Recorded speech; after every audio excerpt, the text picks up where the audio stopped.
خدا رسرسه قوم. مسیح شاهد گیرم که تمام حقیقت گفتن دارم. می وجدانم روح القدسم را انا تصدیق کنی. می دلم یعنی ایت جانسوز درد و تمام نبستنی غرصه دارم. چونکی ناجه داشتیم که لعنت ببمو می طایفه وسی جه مسیح محروم بم. وشه داره که جه من نتاجده یعنی اسرائیل قوم. وشان انتخاب ببسته که خدا بدشت زکان ببد. خدا خود جلال اشنیره وشکفنه و اشنی امره چند تا عهد دوسته و خود شریعت ایت امانت منستن بیسپرده اوشنه. اون خوب پرستش گلاز و خورم وعدیان فگیفتن امکان اوشن عطا بکده. خدا پیل مردکن شمی پیل بابایم بود. مسیحم که حسه همه چیز سر حاکمه خو انسانی ذات امره شمی منستن یهودی بود. خدایا تا ابد سپاس ببر. پس مگه خدا خوب وعدیان انجام دهن درون یهودیان ره کمکس بنه هی وقت. چونکه او وعدیان فقط اوشن یکی جه یهودی پیرمار به دنیا عیده فده نبسته بلکه اوشن فده ببسته که رسرسه یهودی است. ام وست نیه که این فرج ابراهیم نتاج ببه. تمام اوشن که جه ابراهیم نتاج ده اونی رسرسه زکن نیه ده بلکه بینویشته ببسته ایساق جایی که توی تا نتاج سبی که اونی وعده تره بدم.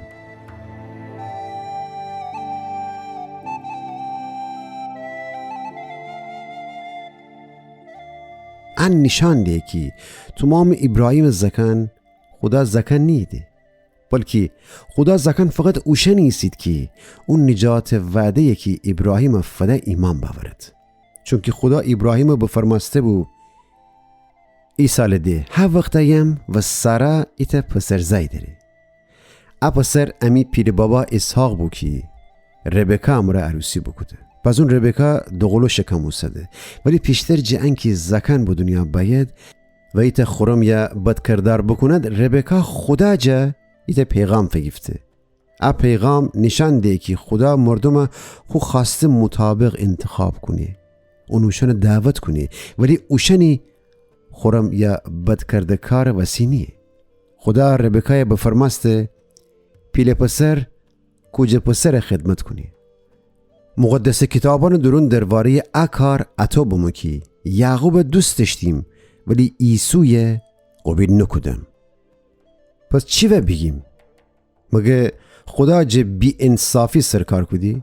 هی وقت اون ایور موسی بفرماسته هر کی بخوایم رحم کنم و هر کی که بخوایم دلسوزی کنم. هنه وسی خدا برکتن مردم خواهش و حق سایم را اوشن عطا نیبه بلکه اوشنی عطا به کی خدا کی رحم کنه انتخاب بکده بی.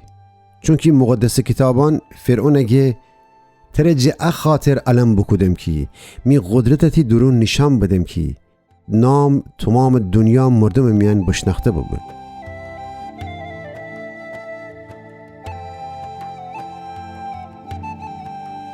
پس دینیدی که خدا ای دی رحم کنه و دی دیگه سرسخت چکنه فقط انا وسی که اتو اراده بفرماسته.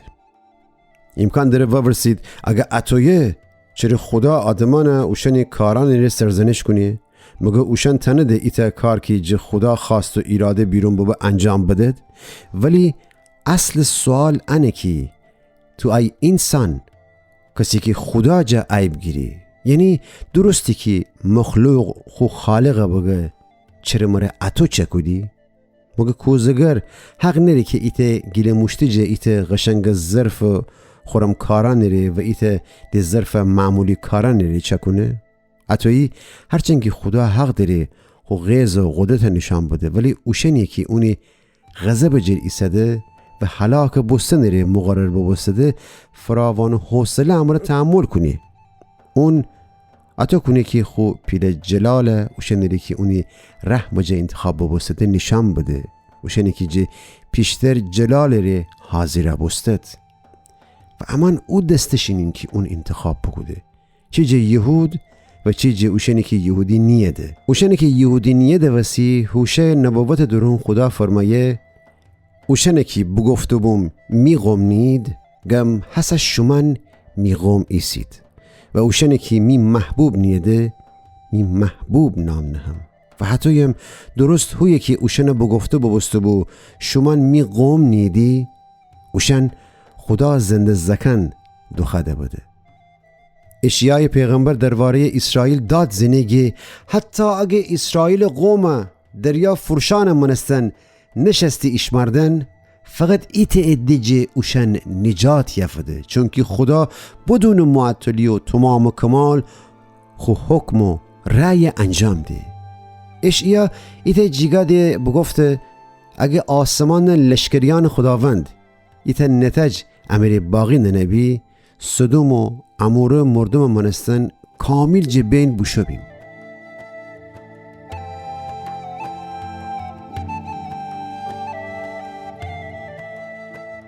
یهود قوم گمرایی. پس چی بگیم؟ تنیم اتو نتیجه بگیریم که خدا ایت خورم فرصت اوشنی که یهودی نیده دست درون بنه اشان پیشترن خدا ره و ورس نکو ده ولی اصلا تند ایمان امره بی گناه بی حساب باید و خدا ورجه قبیل ببد. ولی اسرائیل قوم انی امره که خیلی حق سه زیدی که مذهبی حکمان و قانونان رایت کدن امره خدا رضای بدست باورد ولی نتنستد. چی وسی؟ جه خاطر که خوشن ایمان رو تکیه نکو دیدی بلکه خستیدی جرای دین حکمان انجام دن و خورمکاران امره خدا چوم درون خوشن پاک و هن وسیم او سنگ لغزش کس بکس بخورد و بکفتد. خدای مقدس کتابان میان ام موضوع اشن هشدار بوده و بفرماسته بو اصلا اورشلیم درون ایتا سنگ نهم که لغزش باعث ببه و ایتا پیل سنگ که کفتن باعث ببه ولی هر کی اونا توکل بکنه هی وقت سر بجیر نیبه.